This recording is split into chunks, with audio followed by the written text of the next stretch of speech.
It occurred to me that we haven't had the opportunity to really talk about what the Canadian Expat is about. The idea of creating the Canadian Expat began well over a decade ago. I was living abroad and saw that the Canadian Chambers of Commerce, business councils, and social groups that pepper the globe are highly successful in their own right. The companies and individuals that are active in these organizations end up being highly successful, and along with them, of course, Canada benefits a tremendous amount. They are wholly focused, laser concentrated, and rightly so, on the region that they are located in. And as such, they tend to be a bit disassociated from each other. At the time, there also lacked a serious presence here in Canada of anyone advocating for individual Canadians abroad or these organizations that represent Canadian companies. The idea was to create an organization that would eventually connect everyone and work for all. And this is what we've strived to do. Ultimately, we see success when Canadians abroad are supported. Here's what we believe.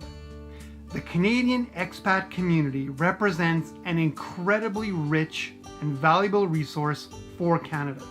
Canadians living and working abroad are directly and indirectly responsible for billions of dollars in bilateral trade.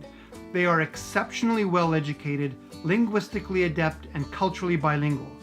They are cultural and economic ambassadors for Canada.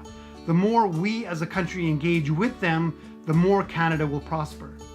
In 2008, we published what we consider to be our founding document, called The Value of the Canadian Expat. In this short paper, we outline why we think the community of Canadians abroad is important and some recommendations on how we can tap into this resource. Now, this document is over 10 years old, but it is as true today as it was then. If you'd like to read it, feel free to download it from the comment section below. It's a Google document link. So what have we done? Well, subscribers to our newsletter now number just over 13,000, and this is growing. If you are not subscribed, we encourage you to do so. There's a link below. Without any real sales, we have picked up some incredibly supportive organizations along the way that have been with us right from the start. Trowbridge Professional Corporation, a cross-border taxation consulting firm, has been with us pretty much from day one. Ernie and that crew have been a tremendous pillar of strength. They believe in the strength of the Canadian expat community and have been working really hard with us to grow. If you have any tax questions at all, that's where you need to look. We've been blessed to have Athabasca University work with us over the years as well. They too understand the importance of what the Canadian expat community can mean to this country. On the forefront of our advocacy, we've worked and continue to work on a number of issues. We're fortunate enough to have been able to act as an intervener in the Supreme Court of Canada case to bring back voting rights to Canadians abroad. That was hugely successful. In another front, we work on bringing back all of the rights of citizenship to Canadian children that are born abroad. For those that might not be familiar, if a child is born abroad to Canadian parents, that child is a Canadian citizen. However, if they subsequently have children of their own, those kids are not entitled to Canadian citizenship. This, even if they have lived most of their lives in Canada. As a point, my own children were born in Japan as Canadian citizens. Shortly after they were born, we moved back to Canada. So from the age of 3, my daughter has lived in Canada and she is now 20 years old.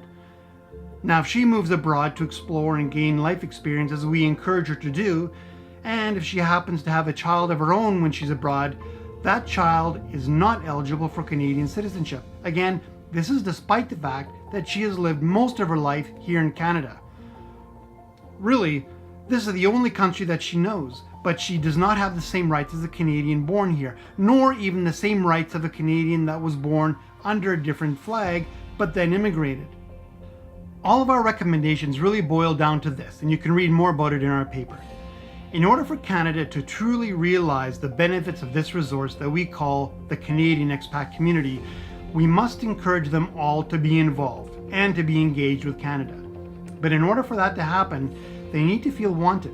They need to feel as though they still belong to this country that they love. And Just because some people have chosen to live abroad for a period of their lives does not mean that they do not love this country with all of their heart and their soul. These are hockey watching, toque wearing, Timbits eating, moosehead drinking, walk off the earth listening, Margaret Atwood reading, Canadian companies supporting Canadians. Let's support them. Let's encourage them to be even more engaged, not disengaged, and all of Canada will benefit. Once again, thank you. And if you agree with me, hit the like button. And if you disagree or have an experience you want to share, comment below. And please subscribe if you haven't already. Until next time.